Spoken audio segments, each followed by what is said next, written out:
Hello everyone, ಇದು Sunday mini vlog ಆಗಿರುತ್ತೆ. ನಾವು ನಮ್ಮ ಅಪ್ಪ ಅಮ್ಮನ ಜೊತೆ ದೇವಸ್ಥಾನಕ್ಕೆ ಹೋಗ್ತಾ ಇದ್ದೀವಿ.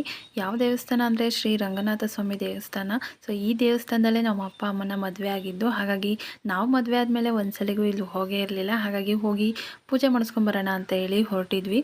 ಹಾಗೆ ಅವತ್ತಿನ ದಿನ ಅಂತೂ ವೆದರ್ ತುಂಬ ಚೆನ್ನಾಗಿತ್ತು. ನಮಗಂತೂ ಬೈಕಲ್ಲಿ ಟ್ರಾವೆಲ್ ಮಾಡೋದಕ್ಕೆ ತುಂಬ ಖುಷಿ ಆಯಿತು. ಹಾಗೆ ದೇವಸ್ಥಾನ ಹತ್ರ ರೀಚ್ ಆದ್ವಿ. ಹಾಗೆ ಒಳಗೋಗಿ ಅಣಕ ಎಲ್ಲ ಮಾಡಿಸ್ಕೊಂಡು ದೇವಸ್ಥಾನದ ಹತ್ರ ತುಂಬ ಚೆನ್ನಾಗಿ ಟೈಮ್ನ ಸ್ಪೆಂಡ್ ಮಾಡಿದ್ವಿ. ಅವತ್ತಿನ ದಿನ ರಂಗನಾಥ ಸ್ವಾಮಿ ಈ ರೀತಿ ಕಾಣ್ತಾ ಇದ್ರು. ದರ್ಶನ ಎಲ್ಲ ಆಗಿ ಆಚೆ ಬಂದಮೇಲೆ ಅಲ್ಲೇ ಪಕ್ಕದಲ್ಲೇ ನಾಗರ ದೇವಸ್ಥಾನ ಇದೆ. ಅಲ್ಲಂತೂ ತುಂಬ ನಾಗರ ಕಲ್ಲುಗಳನ್ನು ಕೂಡ ಕಡ್ದು ನಿಲ್ಲಿಸಿದ್ದಾರೆ. ಹಾಗೆ ಅಲ್ಲಿ ಸರ್ಪದೋಷನ ಕೂಡ ಪರಿಹಾರ ಮಾಡ್ಕೊಬೋದು. ಹಾಗೆ ನಾನಂತೂ ಈ ದೇವಸ್ಥಾನಕ್ಕೆ ಹೋಗಿ ತುಂಬ ವರ್ಷನೇ ಆಗಿತ್ತು. ಹಾಗಾಗಿ ಇವಾಗ ನಮ್ಮ ಅಪ್ಪಾಜಿ ಅಮ್ಮ ಜೊತೆ ನನ್ನ ಹಸ್ಬೆಂಡ್ ಜೊತೆ ಈ ದೇವಸ್ಥಾನಕ್ಕೆ ಹೋಗಿದ್ದು ತುಂಬ ಖುಷಿ ಆಯಿತು, ಮನಸ್ಸಿಗೆ ನೆಮ್ಮದಿ ಅಂತ ಅನ್ನಿಸ್ತು. ದರ್ಶನ ಎಲ್ಲ ಆದಮೇಲೆ ಮನೆಗೆ ಹೋಗೋಣ ಅಂತ ಹೊರಟ್ವಿ. ಸೊ ಹೋಗೋವಾಗ ನಾವು ಮೆಟ್ಲು ಇಳ್ಕೊಂಡು ಕೆಳಗೆ ಹೋಗೋಣ ಅಂತೇಳಿ ಬೆಟ್ಟ ಇಳಿದು, ಹಾಗೆ ಬರೋವಾಗ ಮಾತ್ರ ನಾವು ಡೈರೆಕ್ಟ್ ಬೆಟ್ಟದ ಮೇಲೆ ಹೋಗಿದ್ವಿ. ಹಾಗಾಗಿ ಹೋಗೋವಾಗ ಈ ರೀತಿ ಬೆಟ್ಟ ಇಳಿದು ಹೋಗೋಣ ಅಂತೇಳಿ ನಾನು ಅಮ್ಮ ಇಳ್ಕೊಂಡ್ಬಂದ್ವಿ. ಸೊ ಇದಾಗಿತ್ತು ಇವತ್ತಿನ ಮಿನಿ ವ್ಲಾಗ್.